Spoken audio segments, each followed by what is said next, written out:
السلام علیکم، کراچی سے ڈاکٹر سلطان رضا۔ آج کا ٹاپک ایلوز یا ایلو سوکوٹرینا۔ ہومیوپیتھک کی ہر دوا اپنا منفرد مزاج رکھتی ہے، اپنی خصوصیات اور صفات کی وجہ سے پہچانی جاتی ہے۔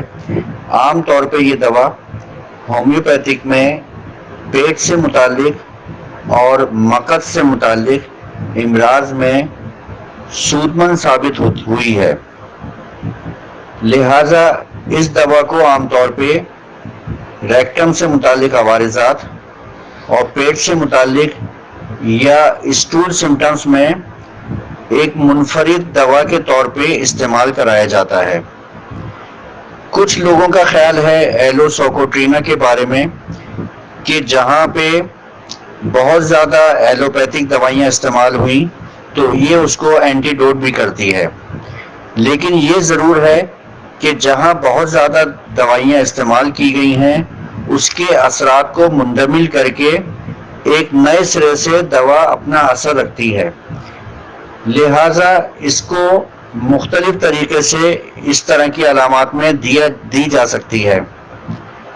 ایلو سوکوٹرینا زیادہ تر بلغمی مزاج کے لوگوں میں یکساں کام کرتی ہے اور عمر رسیدہ لوگوں میں جو غیر مطمئن ہوں، ناراض رہتے ہوں، چڑچڑے رہتے ہوں اور ان کے مزاج میں مختلف عدل بدل کر کے تکلیفیں ہوں یا ذہنی طور پہ ان کے مزاج تبدیل ہوتے رہے ہوں، ایسے میں ایلوز بہت اچھا کام کرتی ہے۔ اگر سر کی علامات دیکھیں تو پیشانی میں درد ہوتا ہے جس کی وجہ سے آنکھوں میں بھی جزوی طور پہ درد ہوتا ہے اور آنکھیں جزوی طور پہ بند رہتی ہیں، یہ خاص علامت ہے ایلوز کی۔ اور ایلوز کی اگر ہم کانوں کی علامات دیکھیں تو اس میں کانوں میں کڑکڑاہٹ کی آواز آتی ہے، کانوں میں دھماکوں کی آواز آتی ہے اور کسی چیز کے ٹکرانے کی یا دھات کی آواز، جیسے کہ کچھ برتن آپس میں ٹکرا رہے ہوں، اس قسم کی آواز بھی ایلوز میں پائی جاتی ہے۔ آنکھوں کے گھیرے گہرے محسوس ہوتے ہیں، یہ عام طور پہ ڈی ہائیڈریشن میں بھی ہوتا ہے۔ میں آپ سے عرض کرتا ہوں کہ جب بھی دوا کو اسٹڈی کریں تو اس میں پیتھولوجی پہ ضرور نظر رکھیں۔ ناک کی علامت اگر دیکھیں تو کیوی سے ملتی جلتی ہوتی ہیں، چھیچڑے نکلتے ہیں، چھلکے اترتے ہیں اور ناک سے خون بھی رستا ہے، ہونٹ کٹے پھٹے ہوتے ہیں، خشک ہوتے ہیں، منہ کا ذائقہ بدمزہ اور ڈکاروں والا رہتا ہے اور بعض دفعہ کڑوا یا کھٹا ذائقہ منہ کا پایا جاتا ہے۔ گلے میں کف ہوتی ہے، حلق کی رگیں پھول جاتی ہیں، خشکی اور خراش بھی پائی جاتی ہے۔ ایلوز سینے کے امراض میں بھی اپنی مثال آپ ہے۔ برونکائٹس کی بہت اچھی دوا ہے، سانس کی نالیوں میں جہاں پہ ورم ہو جائے، کھانسی رہتی ہو، اس وقت یہ دوا بہت اچھا کام کرتی ہے۔ اگر معدے کے علامات دیکھیں تو گوشت سے نفرت ہوگی، ایلوز کا مریض گوشت زیادہ شوق سے نہیں کھاتا، ہاں لیکن فاسفورس کی طرح رسدار چیزیں، جوسز وغیرہ وہ پسند کرتا ہے۔ کھانے کے بعد عام طور پہ اس کے پیٹ میں درد ہوتا ہے، یہ خاص علامات ہے، بچوں میں بھی پائی جاتی ہے۔ جہاں پیشنٹ یہ شکایت کرے کہ بچہ ہو یا بڑا کہ کھانے کے بعد پیٹ میں درد ہوتا ہے اور فوراً رفع حاجت کے لیے جانا پڑتا ہے، وہاں پہ ایلوز پہلی دوا بنتی ہے۔ معدے میں مروڑ اور درد، شدید درد بھی ہوتا ہے اور اپنی طرف متوجہ کراتا ہے۔ پیٹ کے مزید اگر علامات دیکھیں تو پیٹ پھولا ہوا بھرا ہوا محسوس ہوتا ہے، پیٹ میں گرمائی محسوس ہوتی ہے اور کھانے کے بعد عام طور پہ پیٹ پھول جاتا ہے۔ ناف کے اطراف میں درد ہوتا ہے، مروڑ کے ساتھ اجابت ہوتی ہے اور اس میں اسہال اور پیچش دونوں چیزیں پائی جاتی ہیں، یا تو یہ دونوں عدل بدل کر کے ہوتے ہیں اور بعض دفعہ قبض کی شکایت اور موشن کی شکایت ایک کے بعد ایک آتی ہے۔ ڈائسینٹری کی یعنی کہ پیچش کی اجابت کے ساتھ اگر آؤں آئے، اس میں ایلوز پہلی دوا کے طور پہ میں استعمال کراتا ہوں اور اس کے بہترین رزلٹ پائے گئے ہیں۔ اگر مقعد کی علامات دیکھیں تو اس میں بواسیر کے مسئلے ہوں گے، جلن ہوگی، درد ہوگا، اور اکثر اس میں خون رستا ہے۔ ٹھنڈے پانی سے اس کو آرام ملتا ہے، پخانے کے راستے پٹھے کمزور ہو جاتے ہیں، لگتا نہیں ہے کہ گیس خارج ہوگی یا فضلہ خارج ہوگا۔ اسی اندیشے میں رہنے والے مریض کی یہ بہترین دوا ہے، کیونکہ بعض دفعہ جب چکنی تلی ہوئی چیزیں زیادہ استعمال کریں اور ہم پیچش کے شکار ہو جائیں تو اس وقت ایسی علامات ظاہر ہوتی ہیں۔